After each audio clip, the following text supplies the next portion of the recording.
So what I want to talk about is sort of the journey of MoneyTap. And the MoneyTap journey really started with my Aadhaar days. I was a volunteer along with Shankar, working for Mr. Nandan Nilakani. And it was a terrific experience for me personally. I'd moved back from the US after a very long stay in the US in Silicon Valley. I just moved back 3 years before that. And so this was really, I went to villages and, I went, all over the place, meeting people, understanding sort of what the real world problems are. And I was just very fortunate to be a part of a team with a bunch of volunteers, with people like Shankar. And then I went on to become a venture capitalist, and for 3-4 years I did that.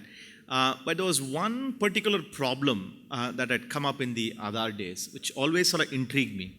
And this was the notion of a poverty premium. So poverty premium is not a word that I had heard of before. And I was wondering what it is. And what that basically means is that a poor man and a rich man, even if they have the same sort of credit score and credit worthiness, the rich man will pay a lower interest than the poor man. Right? And this was always kind of weird because, why should it be? I understand if people have more money will have certain privileges, but, why is it that there is this difference?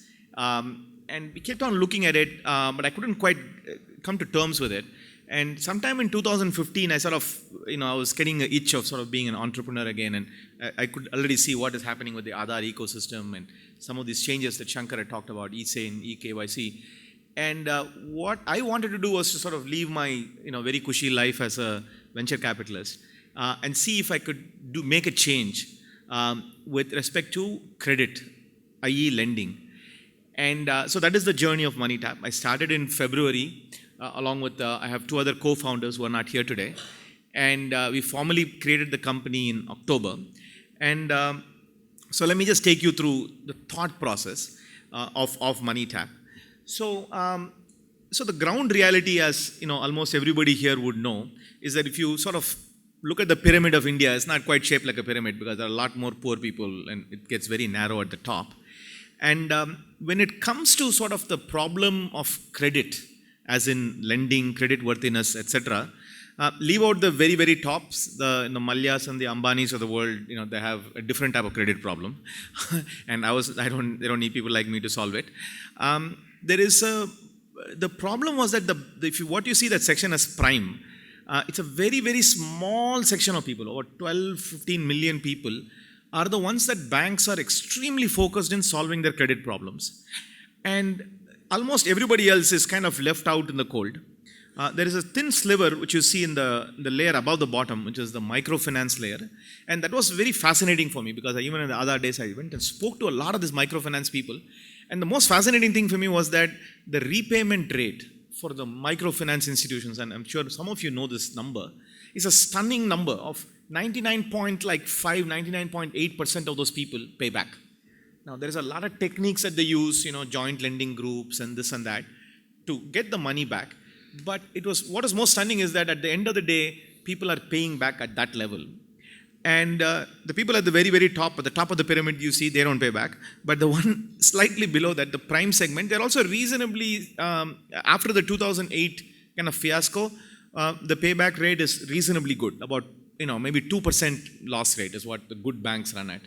So what did not make sense for me is at the bottom, the microfinance person, people are operating at that kind of efficiency that, it's not like everybody is dishonest, right? So that was kind of one of the things. But the problem was, why is everybody not getting served?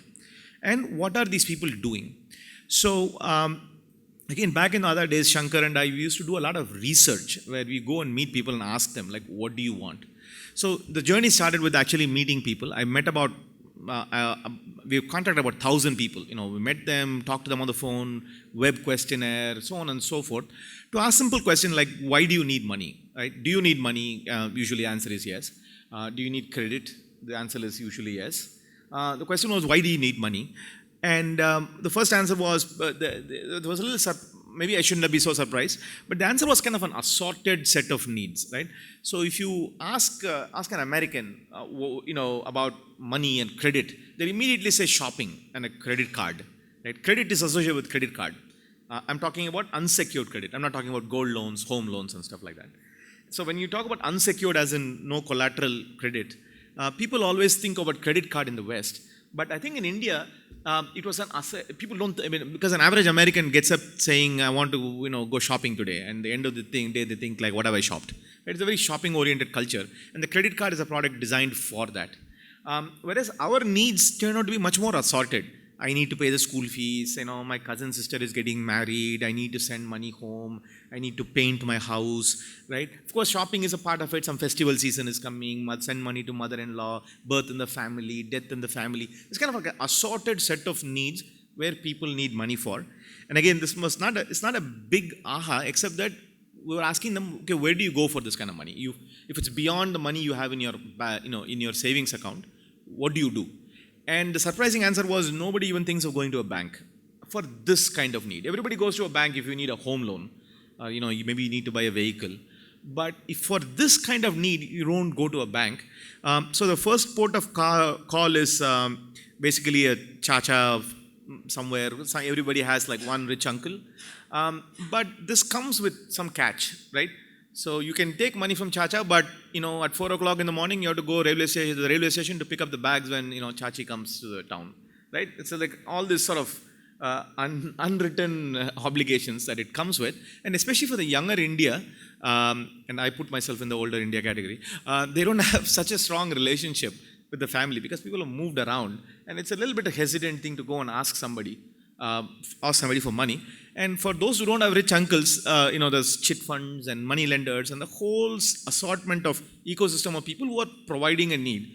And no matter what anybody has an opinion of the money lender, nobody likes them. But at the end of the day, at 1 o'clock in the morning, you can knock on the door and they give you a bag of cash, right? And now that is changing as of November 8th. But there's a sack of cash and they give you no questions asked. Of course, if you don't pay back, you pay the other consequences. But the bottom line is, essentially they are your line of credit, right? That they're there for you. It's either your family or your local money lender who's there to give you money when you need it. And that was the whole genesis of our journey. So how can we do that? I went again and talked to banks and see what the existing credit systems were. So India is very pathetically penetrated when it comes to sort of unsecured credit. There are only 24, 25 million credit cards, maybe a crore, 1.2 million, 12 million to 15 million card holders. Right? So the notion of unsecured credit is really, really poor. So when we started talking to people, basically what they said was, boss, I want flexibility, right? Give me money. See, our notion of flexibility. I want a little bit, I want a lot. I want to pay back in 2 months, I want to pay back in 6 months, right? So this whole sort of flexible need for money was one thing that was very clear. Of course, you want it cheap. You don't want to pay high interest rate. And you want it when you need it, right? The convenience is the super important thing. And in the last 2-3 years, Ola and Uber have kind of spoiled us. Such that, the penetration of Ola and Uber are very, very down in the market right now. Everybody just assumes that when you tap a button, something will come, taxi will come. So the question we asked ourselves is, if somebody can deliver a taxi at your house at 11 o'clock in the night, at the tap of a button, why can't you do money? Because after all, it's a digital product, right? Taxi is physical. Some fuel has to come, auto union, right? Strike, petrol, that is complicated stuff. And they are managed to pull it off at 11 o'clock in the night at, in 5 minutes you get a taxi. Why the heck can't you get money? So this was kind of an obvious question. And, our whole discovery was kind of asking stupid questions. So I went and talked to a number of banks, because obviously the logical place for money is banks, and saying, why are you guys not doing this yourself? Clearly there is a big market. Clearly you have money. And, your only business model is to lend money. There is no other bank business model for a bank.